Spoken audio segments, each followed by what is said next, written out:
Hello, good morning, जोहार। मैं राजू और आप देख रहे हैं 24 झारखंड न्यूज। चलिए जानते हैं झारखंड की आज की 25 मुख्य बड़ी खबरों को। खरसावां में कई युवाओं ने थामा आरसू का दामन, ग्रास रूट पर संगठन को मजबूत करने पर जोर। सरायकेला खरसावां जिला अंतर्गत खरसावां के आरसीडी गेस्ट हाउस में आरसू पार्टी की खरसावां विधानसभा स्तरीय बैठक आयोजित हुई। बैठक की अध्यक्षता करते हुए जिला अध्यक्ष सचिन महतो ने कहा कि संगठन की मजबूती के लिए कार्यकर्ता एकजुट होकर काम करे। राज्य सरकार को हर मोर्चे पर विफल बताते हुए कहा कि मुख्यमंत्री से पूछा जाना चाहिए कि जिस गुमान के साथ जोहार यात्रा पर निकले थे उसे बंद क्यों कर दिया गया। जोहार यात्रा का आधार क्या था। गुमला के कामडारा में सड़क दुर्घटना में 3 महिलाओं की मौत, घायल 6 लोग को रिम्स रेफर। गुमला के कामडारा स्थित बैंक ऑफ इंडिया के पास सड़क दुर्घटना में महिला सहित 3 लोगों की मौत हो गई, वहीं 6 लोग घायल हो गए। सभी घायलों को कामडारा अस्पताल में प्राथमिक उपचार कर बेहतर इलाज के लिए रांची रेफर कर दिया गया। जानकारी के अनुसार सिमडेगा से रांची जा रहे कार एक बाइक को बचाने के क्रम में ज्योति देवी के गुमटी को पलटते हुए क्षतिग्रस्त हो गया। इस क्रम में बैंक में आए 2 ग्राहक समेत ज्योति देवी की मौत हो गई, वहीं 6 लोग घायल हो गए। सभी घायलों को प्राथमिक उपचार के बाद रिम्स रेफर कर दिया गया। बिरसा मुंडा एयरपोर्ट पर लगा 35.45 मीटर ऊंचा नया कंट्रोल टावर। झारखंड की राजधानी रांची स्थित बिरसा मुंडा एयरपोर्ट पर नई तकनीकी ब्लॉक कम कंट्रोल टावर ने काम करना शुरू कर दिया है। साथ ही बिरसा मुंडा विमानपत्तन से गर्मी के सीजन में विमानों के आवागमन का विवरण यानी समर शेड्यूल भी जारी कर दिया गया है। एयरपोर्ट अथॉरिटी ऑफ इंडिया ने बुधवार को बताया कि 10 जून 2023 से यह शेड्यूल प्रभावी होगा। इसके मुताबिक 35 विमानों का रांची एयरपोर्ट से देश के अलग अलग शहरों के लिए परिचालन होगा। रामगढ़ में चिपको आंदोलन, बूढ़ा खाप की महिलाएं दूसरे दिन भी पेड़ से लिपटी रही, अब बच्चे भी आए आगे। पेड़ कटे नहीं, इसके लिए रामगढ़ के बूढ़ा खाप की दर्जनों ग्रामीण महिलाएं दूसरे दिन बुधवार को भी पेड़ से लिपटी रही। कड़ी धूप में भी भूखे प्यासे दिन भर पेड़ों की पहरेदारी करती दिखी। इस बीच ग्रामीण महिलाओं ने सभी पेड़ों में रक्षा सूत्र बांधकर उसे काटने नहीं देने का संकल्प ले लिया। इस आंदोलन में ग्रामीण महिलाओं के साथ अब गाँव की छोटी छोटी बच्चियां भी शामिल होने लगी है। यही नहीं, अब बच्चियां भी महिलाओं के साथ पेड़ों को पकड़ कर रखी हैं। बीजेपी की परिचर्चा कार्यक्रम में शामिल हुए प्रदेश प्रभारी डॉक्टर लक्ष्मीकांत भाजपाई ने कहा, झारखंड का विकास जरूरी है। रामगढ़ के बोंगाबार मोतीराम कॉम्प्लेक्स में भाजपा के वरिष्ठ कार्यकर्ताओं के साथ बुधवार को परिचर्चा कार्यक्रम का आयोजन किया गया। आयोजित कार्यक्रम में मुख्य सचेतक राज्यसभा सांसद सह झारखंड प्रदेश प्रभारी डॉक्टर लक्ष्मीकांत भाजपाई ने शिरकत करते हुए कहा कि झारखंड का विकास किए बिना देश के विकास की बात करना बेईमानी होगी। प्रदेश प्रभारी डॉक्टर भाजपाई ने कहा कि यही वजह है कि पीएम नरेंद्र मोदी ने झारखंड की जनता की समस्याओं को करीब से समझा और आयुष्मान भारत योजना की शुरुआत इसी प्रदेश से किया, जिसके तहत आर्थिक रूप से प्रत्येक गरीब परिवार को 5 लाख तक का इलाज बिल्कुल मुफ्त मिल रहा। उन्होंने मिशन 2024 को ध्यान में रखकर केंद्र की योजनाओं को घर घर पहुंचाने की पार्टी कार्यकर्ताओं से किया। झारखंड में टला बड़ा ट्रेन हादसा, ट्रैक्टर से टकराई राजधानी एक्सप्रेस को चालक ने बचाया। नई दिल्ली से भुवनेश्वर जा रही राजधानी एक्सप्रेस मंगलवार को भोजूडी रेलवे स्टेशन के संथाल डी रेलवे क्रॉसिंग पर ट्रैक्टर से टकरा गई। हालांकि ट्रेन के चालक ने सूझबूझ दिखाते हुए ब्रेक लगा दिया, जिससे बड़ा हादसा टल गया। इस घटना में जान माल का नुकसान नहीं हुआ। बताया जाता है कि ट्रैक्टर की ट्रॉली ट्रेन की बोगी में फंस गई थी। इस कारण करीब 45 मिनट तक राजधानी रुकी रही। ट्रॉली को हटाने के बाद ट्रेन को रवाना किया गया। रेलवे के अधिकारी ने फाटक पर तैनात गेटमैन को निलंबित कर दिया है। आगे बढ़ने से पहले अगर अभी तक आपने इस चैनल को सब्सक्राइब नहीं किया तो प्लीज सब्सक्राइब कर ले, जिससे आपको झारखंड की हर छोटी से बड़ी खबर की अपडेट आप तक पहुंचता रहे। ई कल्याण छात्रवृत्ति के सत्यापन में विलंब करने पर की शिकायत। डॉक्टर श्यामा प्रसाद मुखर्जी विश्वविद्यालय से ई कल्याण छात्रवृत्ति के सत्यापन में विलंब होने पर छात्रों ने विश्वविद्यालय प्रशासन से बुधवार को शिकायत की। छात्रों ने झारखंड छात्र दल के उपाध्यक्ष अमृत मुंडा के साथ जाकर पत्र सौंपा। हालांकि उन्हें सत्यापन कार्य करने की जानकारी दी गई है। प्रतिनिधि मंडल में अभय सेठ, सरस्वती कुमारी, सोनी कुमारी, विवेक, नीरज, राज अंसारी व अन्य छात्र छात्राएं शामिल थे। ईडी ने कोलकाता के व्यापारी अमित अग्रवाल और दिलीप घोष को किया गिरफ्तार। सेना की कब्जे वाली जमीन की खरीद बिक्री के आरोप में ईडी ने कोलकाता के व्यापारी अमित अग्रवाल और दिलीप घोष को गिरफ्तार किया है। दस्तावेज में जालसाजी कर यह जमीन जगत बंधु टी एस्टेट को बेची गई थी। दिलीप घोष जगत बंधु टी एस्टेट का निर्देशक है। यह कंपनी अमित अग्रवाल से संबंधित है। झारखंड की जमीन के नक्शे पर माफियाओं की नजर, मूल कॉपी कार्यालय से गायब। झारखंड की जमीन के नक्शे पर संकट, ये नक्शे अब सुरक्षित नहीं है, नक्शा पर माफियाओं की नजर है। वहीं इसकी सुरक्षा में तैनात कर्मियों की मिली भगत की बात भी सामने आ रही है। यही वजह है कि पहले ऑनलाइन किए गए सभी नक्शों को पेन ड्राइव में कॉपी कर बेच दिया गया। अब झारखंड की जमीन के मूल नक्शों को गायब करने का मामला सामने आया है। यहाँ बंदोबस्त कार्यालय के अति सुरक्षित नक्शा रूम से ही नक्शा की मूल कॉपी गायब कर दी गई है। झारखंड के पॉलिटेक्निक संस्थानों में नामांकन के लिए काउंसलिंग आज से शुरू। झारखंड के पॉलिटेक्निक संस्थानों में नामांकन के लिए 8 जून से प्रथम राउंड की ऑनलाइन काउंसलिंग की प्रक्रिया शुरू होगी। इस संबंध में झारखंड संयुक्त प्रवेश प्रतियोगिता परीक्षा पार्षद की परीक्षा नियंत्रक अंजलि यादव के हस्ताक्षर से आवश्यक सूचना जारी कर दी गई है। इसमें कहा गया है कि शैक्षणिक सत्र 2023-24 के प्रथम वर्ष प्रथम सेमेस्टर में नामांकन के लिए पॉलिटेक्निक प्रवेश परीक्षा 2023 के परीक्षा फल के आधार पर ऑनलाइन काउंसलिंग का आयोजन किया जाएगा। झारखंड के जूनियर इंजीनियरों के लिए बड़ी खुशखबरी, सीटों की संख्या में हुई बढ़ोतरी। झारखंड कर्मचारी चयन आयोग द्वारा संचालित जूनियर इंजीनियर के 1500 से ज्यादा पदों पर नियुक्ति के लिए आवेदन की प्रक्रिया शुरू कर दी गई है, लेकिन इससे पहले ही उम्मीदवारों के लिए बड़ी खुशखबरी आई है। दरअसल झारखंड कर्मचारी चयन आयोग ने सीटों की संख्या में बढ़ोतरी कर दी है। ये खाली सीटें खान निरीक्षक के पदों पर बहाली के लिए है, जिसके लिए 34 सीटें निर्धारित की गई है, जिसमें 32 नियमित बहाली है, जबकि 2 सीटें बैकलॉग के जरिए भरी जाएंगी। आवेदन करने की प्रक्रिया 7 जून से निर्धारित की गई है। अंतिम तिथि 6 जुलाई है। परीक्षा शुल्क का भुगतान 8 जुलाई की मध्य रात्रि तक होगा। वहीं फोटो व हस्ताक्षर अपलोड 10 जुलाई की मध्य रात्रि तक कर सकेंगे। वहीं जमा आवेदन में किसी भी प्रकार की त्रुटि या संशोधन 12 से 14 जुलाई की मध्य रात्रि तक कर सकेंगे। पश्चिमी सिंहभूम में महिलाओं से भरी टेम्पो पलटी, चालक समेत 14 घायल, 2 की हालत गंभीर। पश्चिमी सिंहभूम के मनोहरपुर प्रखंड में एक बड़ा सड़क हादसा हो गया। दरअसल बीजा टोली से महिला समूह की दर्जन भर से ज्यादा महिला को लेकर मनोहरपुर आ रही टेम्पो अभय नगर के सामने हादसे का शिकार हो गई। इस घटना में चालक समेत लगभग 14 लोग घायल हो गए। सभी घायलों को स्थानीय लोगों की मदद से मनोहरपुर सामुदायिक स्वास्थ्य केंद्र लाया गया, जहाँ घायलों का इलाज किया जा रहा है।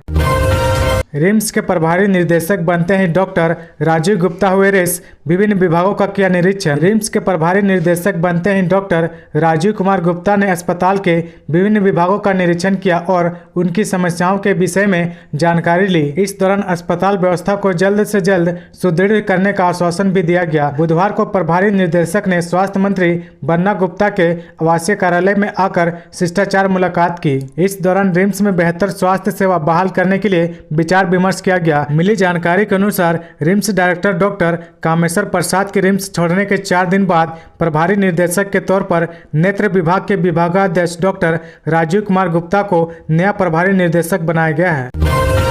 एनआईए ने पलामू में 2 हार्डकोर नक्सलियों के घर चलाया सर्च ऑपरेशन, मिले कई अहम दस्तावेज। नेशनल इन्वेस्टिगेशन एजेंसी की टीम ने प्रतिबंधित नक्सली संगठन एमसीसी के हार्डकोर माओवादी जोनल कमांडर राम प्रसाद यादव उर्फ प्रसाद जी और सब जोनल कमांडर अभिजीत यादव के घर पर सर्च ऑपरेशन चलाया गया। इस दौरान एनआई को नक्सली अभिजीत यादव के घर से नक्सली संगठन की अहम सुराग सहित कई दस्तावेज हाथ लगे हैं।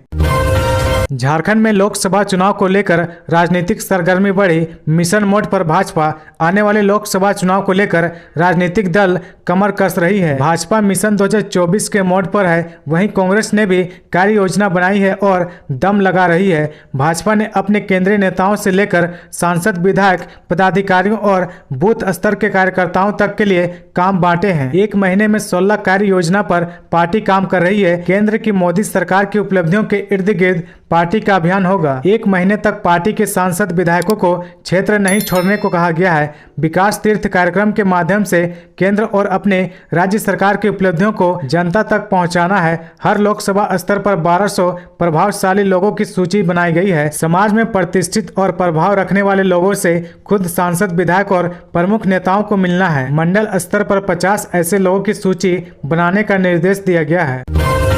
रांची व हटिया से खुलने वाली 3 ट्रेनों का समय बदला। झारखंड की राजधानी रांची स्थित 2 स्टेशनों रांची एवं हटिया से खुलने वाली 3 ट्रेनों के समय में बदलाव हुआ है, जबकि एक ट्रेन के झालेदा स्टेशन पर ठहराव की अवधि में वृद्धि की गई है। दक्षिण पूर्व रेलवे रांची मंडल की ओर से यह जानकारी दी गई है। इसमें बताया गया है कि Hatia Gorakhpur Maurya express, Hatia Kharagpur express, Godda Ranchi express के समय में अलग अलग तारीखों पर बदलाव किया गया है। वहीं हटिया खड़गपुर एक्सप्रेस ट्रेन के झालेदा स्टेशन पर ठहराव की अवधि में वृद्धि की गई है। झारखंड की प्रीति लाकड़ा को SGFI राष्ट्रीय एथलेटिक चैंपियनशिप में मिला कांस्य पदक। झारखंड की प्रीति लाकड़ा ने राष्ट्रीय एथलेटिक चैंपियनशिप में कांस्य पदक जीता। भोपाल में आयोजित school games federation of India राष्ट्रीय एथलेटिक चैंपियनशिप में कांस्य पदक के साथ झारखंड का खाता खुला। गौरतलब है कि प्रीति लाकड़ा ने ट्रिपल जंप इवेंट में कांस्य जीता है। उन्होंने 11.59 मीटर छलांग लगाकर तगमा हासिल किया है। मिली जानकारी के अनुसार प्रीति झारखंड सरकार के आवासीय प्रशिक्षण केंद्र हजारीबाग की प्रशिक्षु एथलीट है। इसी वर्ष जूनियर फेडरेशन कप में भी प्रीति ने रजत पदक जीता था।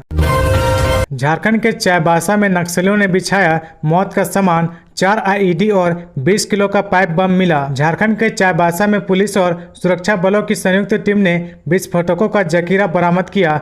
पुलिस ने चाईबासा मुसफिल थाना क्षेत्र अंतर्गत अंजद बेड़ा पटाता रोड स्थित पहाड़ी जंगल से 4 IED बम और 20 किलो का पाइप बम बरामद किया। पुलिस ने नक्सलियों द्वारा बिछाया गया 5-5 किलो का 2 IED और 2-2 किलो का 2 IED और 20 किलो का पाइप बरामद किया। जिले के SP आशुतोष शेखर ने इसे नक्सली रोधी अभियान में एक बड़ी सफलता करार देते हुए बताया कि 27 जून से टोंटो थाना क्षेत्र अंतर्गत तुम्बा हाका अंजद बेड़ा और गोइलकेरा थाना क्षेत्र के कुइड़ा और माराद्री गांव के सीमावर्ती इलाकों में तलाशी अभियान शुरू किया गया। इसी क्रम में विस्फोटक सामग्री बरामद किया गया। गुमला में आम चुन रहे ग्रामीणों पर हाथी का हमला, 2 की मौत, आधा दर्जन लोग घायल। गुमला जिला अंतर्गत कामडारा प्रखंड के पाकुट बगीचा में एक जंगली हाथी ने 2 ग्रामीणों को रौंदकर मार डाला, जबकि हाथी के हमले से 15 स्वासी घायल है। वहीं हाथी से जान बचाकर भागने के क्रम में आधा दर्जन लोग गिरकर घायल हो गए। मृतकों में कुरमुल निवासी 35 वर्षीय जूही तेबी और कुली निवासी 65 वर्षीय मोत्रो राम है। झारखंड आ रही है वसुंधरा राजे। देवघर में बाबा बैद्यनाथ के आशीर्वाद के साथ महासंपर्क अभियान की करेंगी शुरुआत। 2024 में होने वाले लोकसभा चुनाव के लिए भारतीय जनता पार्टी ने अपने मिशन की शुरुआत कर दी है। झारखंड की सभी 14 सीटों पर विजय प्राप्त करने के लिए भाजपा ने अपनी रणनीति बना ली है। अपनी रणनीति के मुताबिक भाजपा महासंपर्क अभियान की शुरुआत करने जा रही है। राजस्थान की पूर्व मुख्यमंत्री एवं भाजपा की राष्ट्रीय उपाध्यक्ष वसुंधरा राजे झारखंड में भाजपा के इस महासंपर्क अभियान का श्री गणेश करेगी। महासंपर्क अभियान को प्रदेश भाजपा राज्य का एक बड़ा इवेंट बनाना चाहती है। वसुंधरा राजे देवघर में 10 जून को जनसभा को संबोधित करेगी। वसुंधरा राजे 10 जून को दिल्ली से देवघर आएंगी। वसुंधरा राजे 10 जून को दिल्ली से देवघर आएंगी। दोपहर 3 बजे देवघर में उनकी जनसभा होगी। जनसभा के बाद उनकी रात्रि विश्राम देवघर परिसदन में होगा।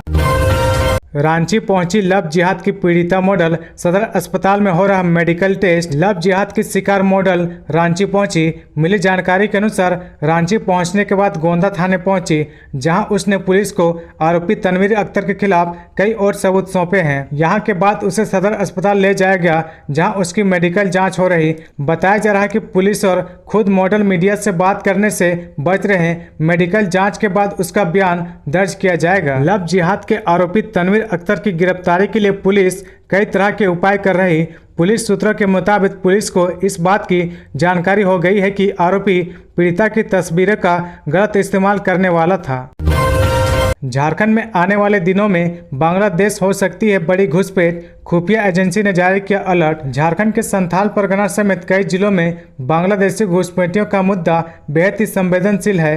प्रदेश भाजपा खासकर निशिकांत दुबे लगातार इसे लेकर आवाज बुलंद करते रहते हैं। इस बात की भी पूरी संभावना है कि भारतीय जनता पार्टी आने वाले चुनाव में इसे लेकर एक बड़ा मुद्दा बनाने वाली है। इसी बीच बांग्लादेशी घुसपैठियों को लेकर खुफिया एजेंसी को सूचना मिली है कि आने वाले दिनों में झारखंड के विभिन्न जिलों में बांग्लादेशी से होने वाले घुसपैठ में बढ़ोतरी देखने को मिल सकती है। खुफिया एजेंसी की विशेष शाखा की इस सूचना से सभी जिलों को अवगत कराया गया है। अवैध खनन केस में संदिग्ध करीबी के अस्पताल का उद्घाटन करने पहुंचे डीसी, ईडी को घोटाले का पैसा लगा होने का शक। अवैध खनन मामले में मनी लॉन्ड्रिंग के तहत जांच कर रही ईडी की नजर अब साहेबगंज में NH 80 के पास शोभनगर मठिया के मल्टी स्पेशलिटी अस्पताल सिद्धि विनायक पर है। इस अस्पताल का उद्घाटन साहेबगंज के उपायुक्त रामनिवास यादव ने बीते 1 जून को किया है। यह अस्पताल अवैध खनन मामले के संदिग्ध हीरा भगत के करीबी पारिवारिक सदस्य की बताई जा रही करीब 5 करोड़ की लागत से बने इस अस्पताल में हीरा भगत के रुपए की लगे होने की सूचना पर ईडी के कान खड़े हुए। अस्पताल के संचालक डॉक्टर अतुल कुमार को हीरा भगत का भतीजा बताया गया। यह भी सूचना मिली है कि इस अस्पताल में हीरा भगत के बिहार के एक नजदीकी रिश्तेदार के पैसे लगे हैं। तो ये थी आज की झारखंड की टॉप बड़ी खबरें। इसी तरह झारखंड की हर छोटी सी बड़ी खबर देखने के लिए आप हमारे चैनल 24 झारखंड न्यूज को सब्सक्राइब करके बेल आइकन प्रेस कर ले, जिससे आपको झारखंड की हर छोटी सी बड़ी खबर की अपडेट आप तक पहुंचता रहे। तो आज के लिए बस इतना ही, हमें दीजिए इजाजत, फिर मिलते हैं नेक्स्ट न्यूज में।